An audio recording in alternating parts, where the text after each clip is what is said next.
Yesterday, the Committee on Appropriations decided to recommend a reduced budget for the Office of the Vice President, and the reduction shall be split by the DSWD AIX program and the DOH MAIFIP program. So ipapaliwanag ko lang po na ang decision na ito ay isang committee decision. Ang Committee on Appropriations has 139 members, and with respect to the budget cut of the OVP, ito po ay naging unanimous decision among the members. At lilinawin ko rin po na hindi pa ito final approval ng Congress. Ito po ay recommendation pa lang po ng Committee on Appropriations for the plenary. At kagabi naman po ay nag-second reading na rin po ang approved committee report na kung saan nakapaloob ang recommendation ng reduced budget for the OVP. So which means nakakalendar na po ang General Appropriations Bill as amended for plenary debates beginning September 16. And hopefully po, kung masusunod po namin ang schedule, hopefully, sana po wala masyadong mangyaring, masyadong eventful, ay matatapos po namin maaprubahan on third reading ang General Appropriations Bill by September 25. So yun po. At ilinawin ko rin po na meron pang another round of amendments. At ito po will be sa plenary na po. Doon na nga po on the week of September 16 to September 25. So, ang nangyari po is while the Office of the Vice President, the DBM, proposed or recommended a budget of 2.037 billion for the OVP, kami naman po, ang Committee on Appropriations yesterday recommended, to be exact, 733,198 million pesos, which means merong cut of 1.293159 billion pesos. At ang reduction na yan ay ililipat po sa dalawang ahensya, and as I had mentioned earlier, for two programs, the DSWD AIX program, which is the assistance for individuals in crisis situations, and the DOH MAIFIP, or the medical assistance for indigent and financially incapacitated patients. In other words, dalawa pong very important social protection programs ng ating gobyerno. So, ang specific items po na pinanggalingan nitong total cut of 1.293 billion pesos ay as follows: financial assistance, professional services, utility expenses, supplies and materials, as well as lease expenses. And ang dahilan po kung bakit ang items na ito ang naapektuhan, lahat po ay nanggaling po sa lahat po ng narinig po natin doon po sa dalawang hearings na naganap in the last weeks. So, mamaya po kung meron kayong katanungan on the details, I can provide those to you. So,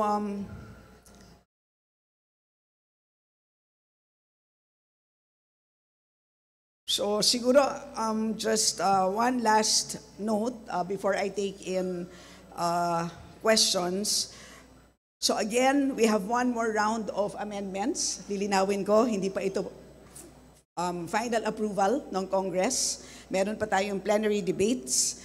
And pagkatapos po mapadala ang House version of GAB to the Senate, magkakaroon siyempre ng Senate deliberations.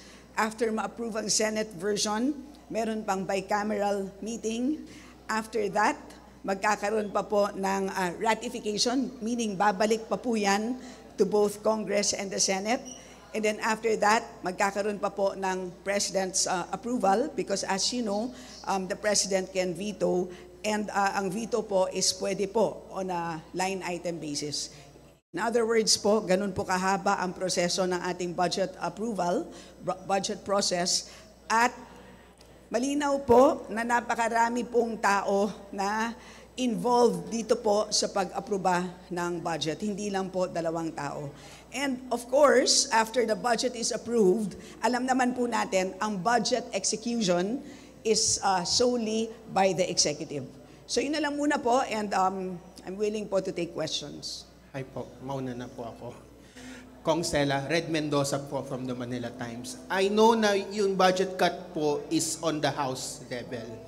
But what if the Senate retains those cuts? Ano pong masasabi niyo po doon? If the Senate retains the same amount na pinropose ng OVP. And number 2, removing of the lease contracts, does that mean natatanggalan niyo po ng power ang OVP to lease buildings for their satellite offices? So ibig po sabihin, parang you're technically removing the power of the OVP to have these satellite offices? Doon po sa first question. So what happens if the Senate decides to approve a different version? So yun po ang dahilan kung bakit meron tayong bicameral meeting. So kung saan po kailangan magkita ang representatives ng Congress, representatives ng Senate, uupo po sila and they will have to iron out the differences to come up with a single version. Yun po ang dahilan. Bakit kailangan magkita-kita ulit pagkatapos po maaprubahan ng Senate naman ang kanilang version. At malamang, sa dami po ng line items ng ating GAB, for sure, ay meron pong differences ang 2 version. Ngayon po, pagdating po sa lease expenses, ang lumabas po sa ating pandinig ay marami pong opisina ang ating OVP, hindi lang isa, katulad ng ating mga previous vice presidents na they only maintained a single office. Lumabas naman po sa ating hearings na mayroong 10 satellite offices and 2 extension offices. And this is likely the reason why lease expenses umabot sa 53 million pesos na mas malaki ng DIAMAC compared to the previous vice presidents. So, minabuti po naming balik po siya sa levels ng 2022 na kung saan ang vice president natin noon only maintained a single office. So, as I explained earlier, pagdating po sa budget execution, bahala na po ang executive dyan. Exactly how they will use the 32 million that we had approved ay bahala na po sila doon. Kung magka-cancel po ba sila ng contracts, kung sila po ba ay magte-take in ng donations, that is completely up to them how they will implement or execute the budget. As far as we are concerned, kung ito po ay maging final number, yung approved amount of, yung recommended amount of 80.732 million, kung ma-reduce po siya to 30.426 million, how that will be spent exactly, kung in the end, one contract lang siya, that is completely up to them. Yes. Ma'am, kasi I heard nga po the word donation. So, if ever man nagkulang po yung budget ng OVP, are they allowed to take in donations? Yes, they are allowed. There is a general provision in our GAA. They are allowed to take in donations so long as if those donations come from foreign governments, meron pong kailangan na clearance from the Office of the President. Yun lang po ang limitation po.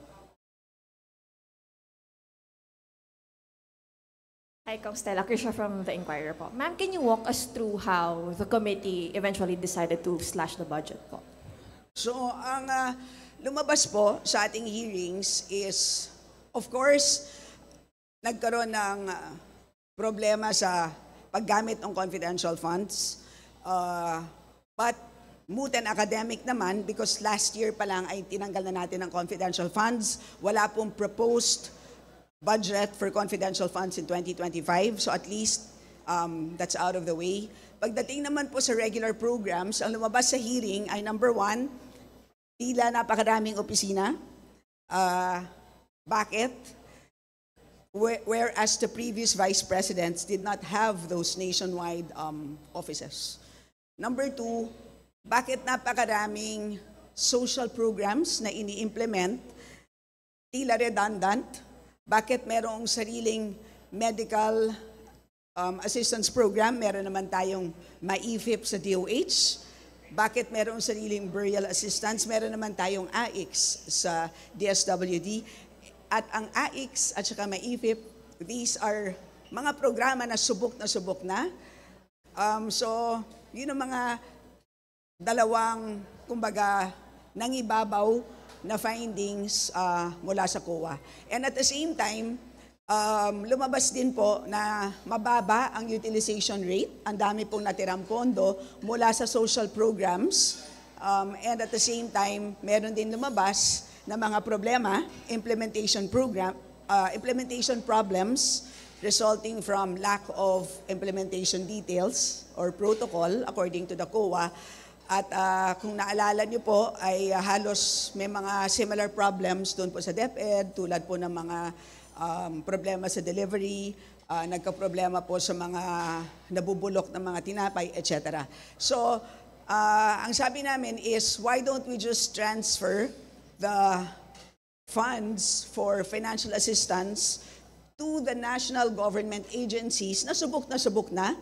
It doesn't mean na mababawasan ang kanyang pagtulong, ang pagtulong ng OVP. Ang sinasabi lang po natin is ililipat lang natin doon sa mga ahensya na yan at pwede nang kunin ng OVP ang allocation nila doon mismo sa DSWD at DOH, katulad po ng ginagawa ng Congress at ng Senate. At on our part, by transferring those funds, that ensures the OVP na meron silang sapat na alokasyon na kakayanin nilang ma-implement.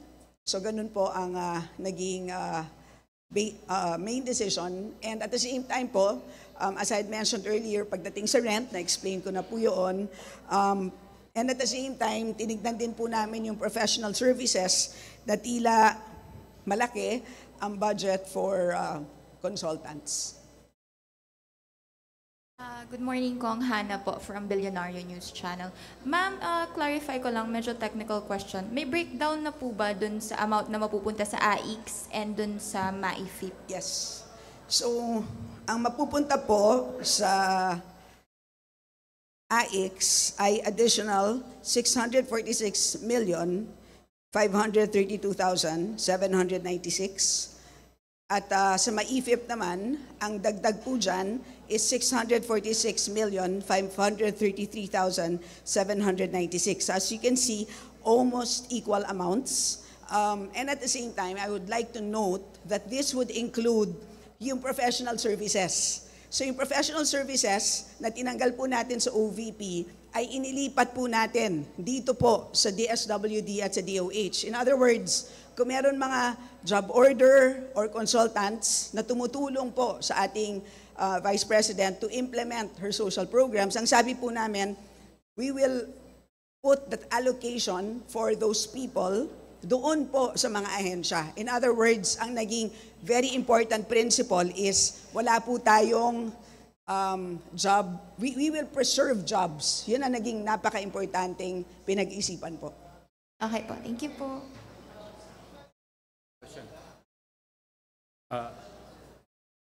Okay. Kung ibig sabihin mo ba, kasi kinompute ko itong sa propose nung OBP, DBM sa OBP, yung financial assistance subsidies, 947 million, under nun yung medical assistance, educational assistance, burial assistance, magnegosyo taday, pagkatapos dun sa supplies and materials welfare goods, 295 million pesos, under nun yung pagbabago campaign bags, disaster operation, rice food bags, kalusugan, food truck, pansarap, lahat ba to wala na sa sa OBP Social Services budget. So yung pong financial assistance amounting to 947,445,000, yan po is completely transferred. Okay? At yung portion naman po ng ibang nabanggit nyo po na welfare goods, which are under supplies and materials, we estimated that to be about 200 million. Kaya yun po ang inalis po natin doon po sa by object na supplies and materials expense. So ang proposed po is 401,227,000. So we removed 200 million from that. So ang matitira po is 201,227,000. Last na lang pong follow-up. Kasi the OVP has a libreng sakay program. Maapektuhan po ba yung libreng sakay program na yon? Kasi medyo may component din yun sa kanilang budget. And by how much po yung matatanggal sa libreng sakay program nila? Well, judging po from, at least from the 2023 report, there were procurements amounting to, kung natatandaan ko correctly, about 24 million pesos for vehicles. So tingin ko po, since nabili na po yun, ay pwede na po nilang ipagpatuloy yun. At meron naman pong natitirang pondo para sa other MOE expenses para sa gasolina. So, not necessarily po, no? Again, it's completely up to them na ipagpatuloy ang programa na yun. Good morning po, Kong Rose po sa UNTV. As the Senior Vice Chairperson of the Appropriations Committee, can you address the beneficiaries of the social service programs of the Office of the Vice President that will be affected by the pending budget cuts, considering the Vice President Duterte's statements na there were reports na napupolitika po yung social services program of DSWD? Sa mga benepisyaryo po ng ating OVP, huwag po kayong mag-alala. Dahil ang pondo po natin para sa Social Services Program ay intact po at nilagay po natin sa DSWD at DOH ang mga under specific programs, AIX and MAIFIP, na sa totoo lang po, subok na po in terms of service delivery. Yung pong sinasabing GL, yung guarantee letter na ini-issue ng DOH, yun po yung MAIFIP. Pagdating naman po sa yung binibigay po na assistance ng DSWD, yung burial assistance, medical assistance, educational assistance, at kung ano-ano pang assistance, food packs, etc. Ito naman po yung AIX. So ito pong 947 million, yan po, buong-buo po. Plus more, kasi including yung budget po para sa pagang ma-deliver ng maayos ang serbisyo sa inyo. Yan din po ay nilipat natin sa mga tamang ahensya. Congresswoman Earl po from IBC News 13. Ipag-isahin ko na lang po. When we say, Congresswoman, na unanimous yung naging decision ng Committee on Appropriations, lahat po ba ng members ay doon sa meeting nag-yes ng vote? And then, would it be better if personally a-attend si VP Sara sa plenary debates? Lahat po ng nag-attend kahapon during the EXICOM ay lahat po sila ay nag-agree po dito sa decision ng committee na i-reduce ang amount para sa OVP as recommended for plenary debates. Yun po ang nangyari kahapon. At pagdating naman po sa kung ano ang inaasahan natin sa presensya ng ating mahal na Vice President, sana naman po ay sila po ay dumalo. It's a very important part of the process. So kahit na hindi sila mismo ang sasagot, isipin po nila na kumbaga po meron po silang spokesperson. Ganun lang naman po.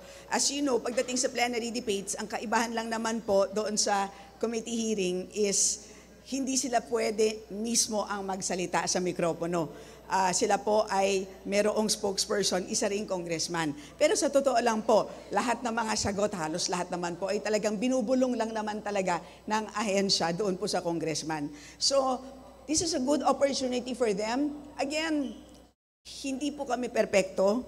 It's a recommended amount. We are still open to debate and discussion. So kung meron pang input na kailangan po namin malaman at meron silang apela sa amin na dapat dagdagan ito for whatever reason, kami po ay very willing to listen to all of those inputs. Willing na willing po.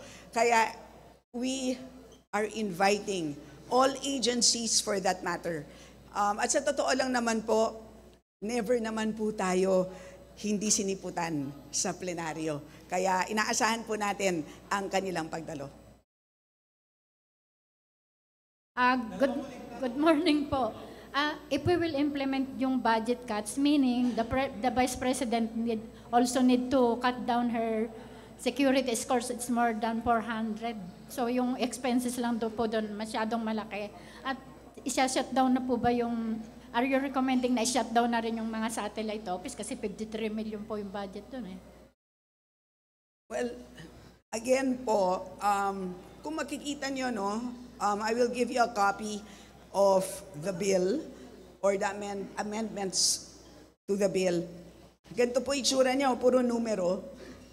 So wala pong nakasulat na specific recommendation to cut contracts or to hire people.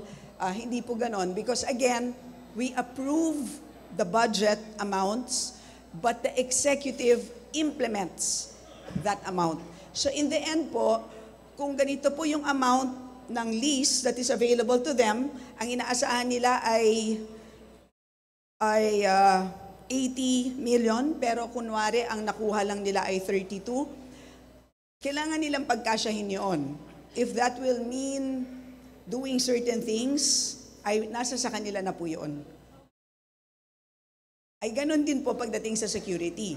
But again, lilinawin ko po, hindi po natin ginalaw ang personnel services. Mabigat po ang aming pagtingin dyan na pagdating po sa trabaho ay kailangan po natin yan i-maintain. So again, bahala po sila kung ano ang gagawin nila dyan. Good morning, Congresswoman Stella. Bill Kirigonan, DZRH. Kong, will it make a difference if the Vice President attended the budget hearing at pwede ba nating sabihin na hindi siguro ganito kalaki yung slash sa budget ng Office of the Vice President? Thank you, ma'am. Siguro po only to the extent na merong paliwanag dun sa hindi po natin maintindihan. Kasi halimbawa, merong mga tanong na bakit merong satellite offices in specific locations.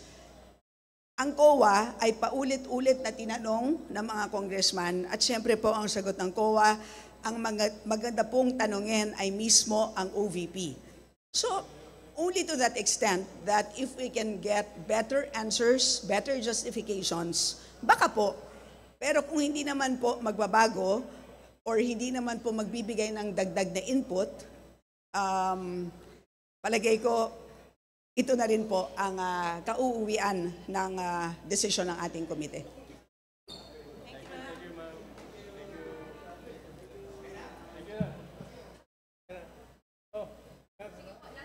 Yes.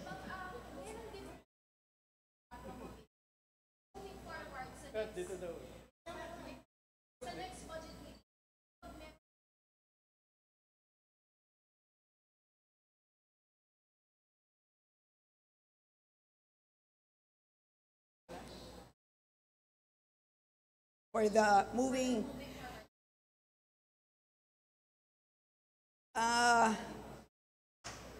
sa totoo alam po, sa ngayon, wala naman specific rule as to ano ang consequence, but as enunciated by many members, it's really by tradition na talagang sumisipot ang lahat. And this is really the first time talaga na